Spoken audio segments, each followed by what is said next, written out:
Então, amigos, na sequência, questão 17, nesse momento começar a feri-lo nas mãos, a pau. O sujeito do verbo, o começaram, a gente não consegue identificar, não tem ali um termo que possa se referir a começaram, então eu tenho o sujeito indeterminado, 17, letra B. A questão 18, não faças a outrem o que não queres que te façam. Então ali a gente vai ver que o sujeito do verbo faças, do não faças a outro, né? A pergunta que ele está fazendo, o sujeito de faço na primeira oração, é letra A, agente, letra B, indeterminado, paciente, inexistente, ou a oração que te façam.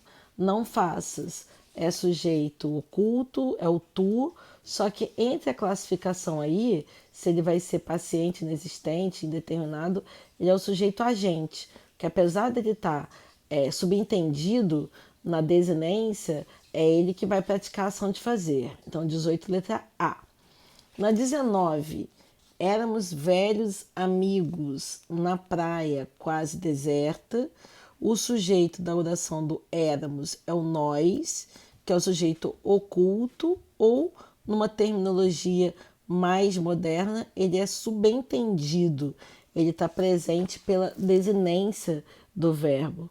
Então, ele é um sujeito que a gente considera aí subentendido. Ele não está explícito, mas ele é plenamente dedutível pela flexão verbal. Na 20, na mocidade, muitas coisas lhe haviam acontecido. Temos um sujeito, a pegadinha aí é o verbo haver. Por quê? Porque o verbo aqui ele não está no papel de existir, é o haver no sentido de um verbo auxiliar, ele corresponde a tinham acontecido. Então, o sujeito vai ser muitas coisas. Significa dizer que o sujeito é simples, a gente tem ali o núcleo do sujeito, que é coisas, e, portanto, ele é um sujeito simples e claro. Na 21, qual oração sem sujeito? Falaram mal de você, eu tenho um sujeito indeterminado, ninguém se apresentou. O ninguém, ele semanticamente, a gente não consegue resgatar, mas vale pelo núcleo, então ele é sujeito simples. Aí a gente tem o precisa-se de professores, o sujeito é indeterminado, a noite estava agradável, o sujeito simples, e vai haver um campeonato, o verbo haver, no sentido de existir. Então, portanto, a gente vai ver que na 21 a oração sem sujeito é a letra E. A 22. Em 1949, reuniram-se em Perugia, na Itália, a convite da quase totalidade dos cineastas italianos, seus colegas de diversas partes do mundo. Então, o que a gente vai ver aí na 22?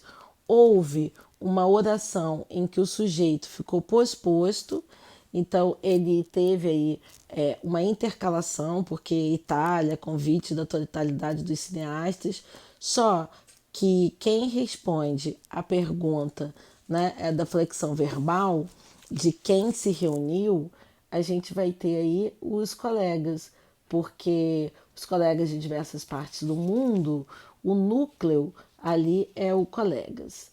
Então, depois a gente tem a questão 23, assinale a frase em que há o sujeito indeterminado. Então, ó, compram-se jornais velhos, quem compra alguma coisa, portanto, esse ser é literal, é passivador, jornais velhos são comprados. Aí a gente tem confia-se em suas palavras, quem confia, confia em algo, então o verbo confiar é o verbo transitivo indireto, portanto, seguido da partícula C, ele vai ser aí o sujeito indeterminado, chama-se José o sacerdote, é o sacerdote que se chama, choveu muito e à noite a gente tem dois casos de sujeito inexistente. Na 24, assinale a alternativa em que o sujeito é inexistente, precisa-se de empregados, chamaram nas pressas, precisamos permanecer juntos, e vai fazer 2 anos que ele partiu, a gente tem a indicação, né, de tempo, que a gente já viu que é uma característica da oração sem sujeito. Então, na 24, a gente tem a letra D.